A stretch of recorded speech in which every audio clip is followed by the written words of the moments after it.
Awesome John 22 coming at you today with another review, and today we are taking a look at, I think, one of the best figures out there from pretty much any line ever. We will get to that later, for many different reasons, not necessarily all of them because of this figure itself, but again, we'll get to that later. Transformers Animated Leader Class Bulkhead, who you can see here in his robot mode. But, any of the things I could say about this mode, I want to wait until after we have gotten him transformed, which means we must first get him transformed into his vehicle mode through the magic of jump cuts.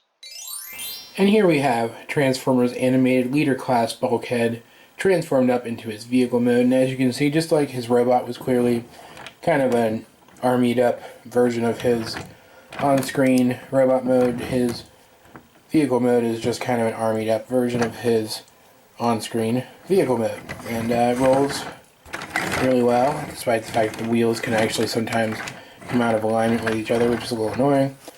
And he does have sound and light effects, which I will show off in this mode right now.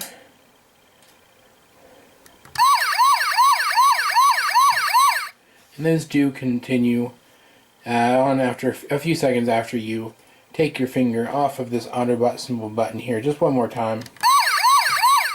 You can see they fade out pretty quickly. The sound more quickly than the lights, which is a little annoying, but not too bad.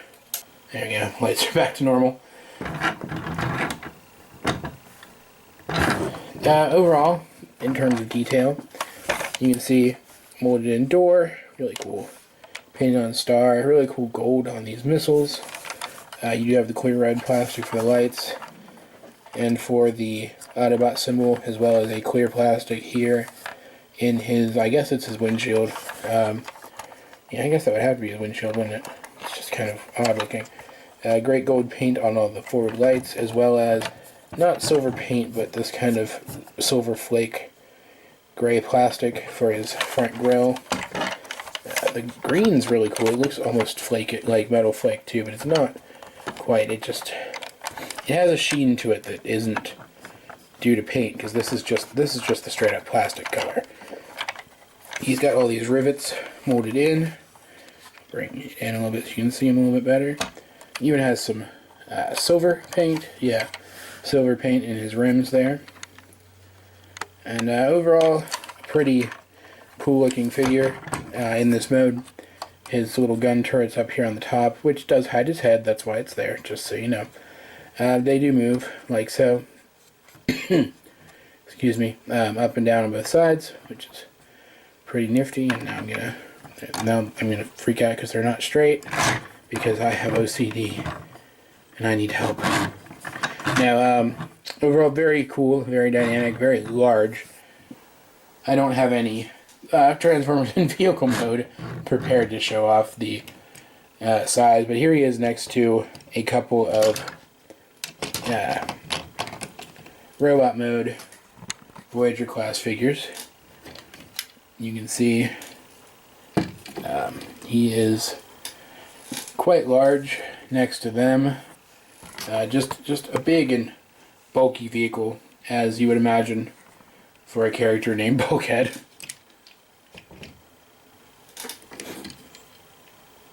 In terms of other functions, his missiles can remove, but they don't shoot, obviously. You just kind of have to play act them firing. Which is a nice touch. They could have just glued those in there and not had them removable, which is also a nice touch for people who want to make this guy look as much like his on-screen counterpart as possible, because these missiles are clearly not on that character.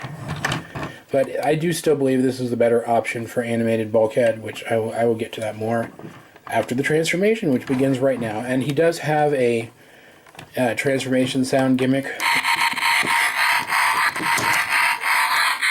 which will do that several times during the course of this transformation, most likely.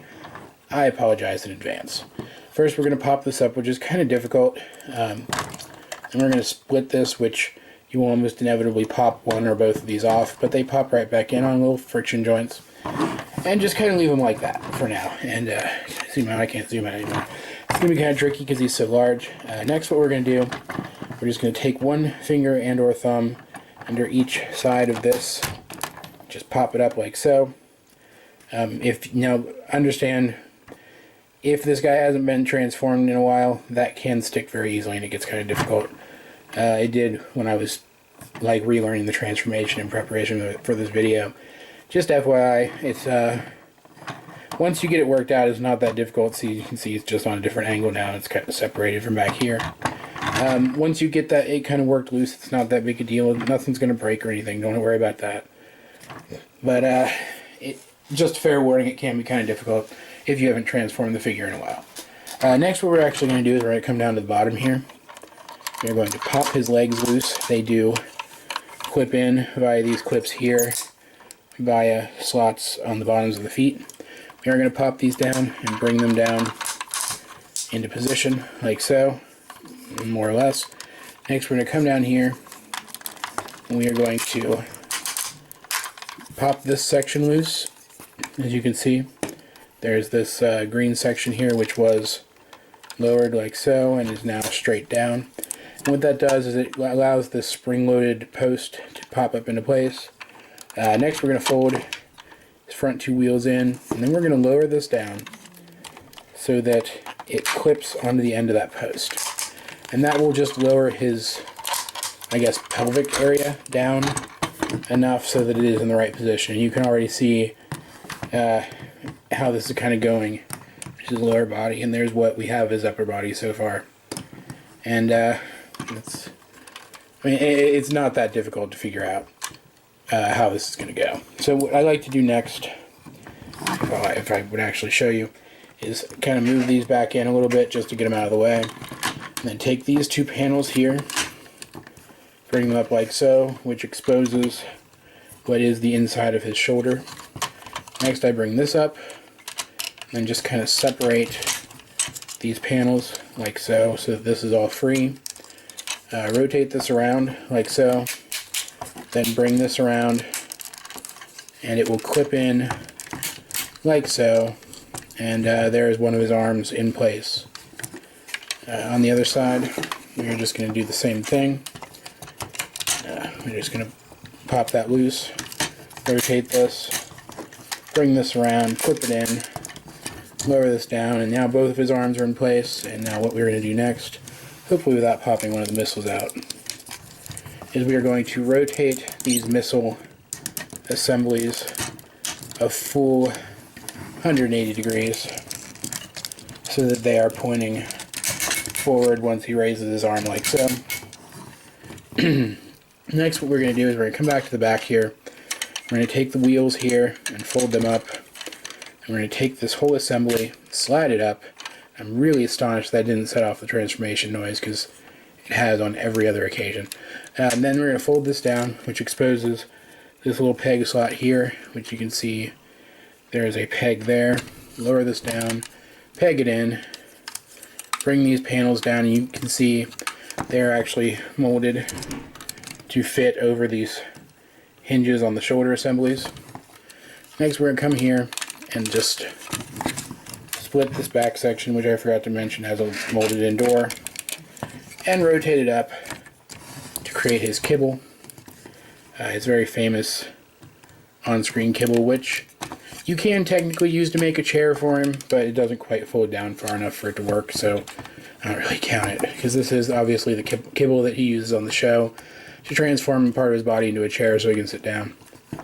You can see it does have this little post that kind of clips into that gap there to show you where to stop rotating them. And then what you do is you rotate these out as far as they'll go, then bring this down and slot them over these pieces to hide them from view, since they don't actually fold away anywhere. And I think that's the first truly successful transformation of an overly large figure on my channel, where I didn't have to reposition the camera a bunch of times because I wasn't actually getting things in frame. So, you know, bravo me. Yay. Anyway, I really wish I still had my Headmaster unit, which I mentioned in my Leader Class animated Megatron review. I believe I should have. It actually came with this guy, whereas it was just compatible with Megatron. It was meant to go with this guy. He does have additional voice effects for the Headmaster, but as I mentioned, I believe I mentioned it in my Megatron review. I lost it a long time ago, which, hey, look, I lost an accessory. That's, never happened before. Secret, it has a lot. But no, that's the only accessory I lost. I didn't lose any of his missiles, thankfully. And you may be noticing right off the bat that those missiles are very obtrusive and really detract from the look and make him look very different than his on-screen counterpart. You can kind of fix that by rotating his arms like so, which is actually how you have to rotate them for his elbows to work, which is fine because his hands don't really have a proper orientation to them. As you can see, they're kind of these grabby claws, and this saw blade that replaces his wrecking ball in this version, and that looks better, I think. That's typically how I have his arms posed more. But I kind of figure this is kind of akin to the Elite Guard Bumblebee. This is kind of Bulkhead upgrade, kind of Bulkhead super mode or whatever. Him with hypothetical changes and upgrades and promotions and whatnot.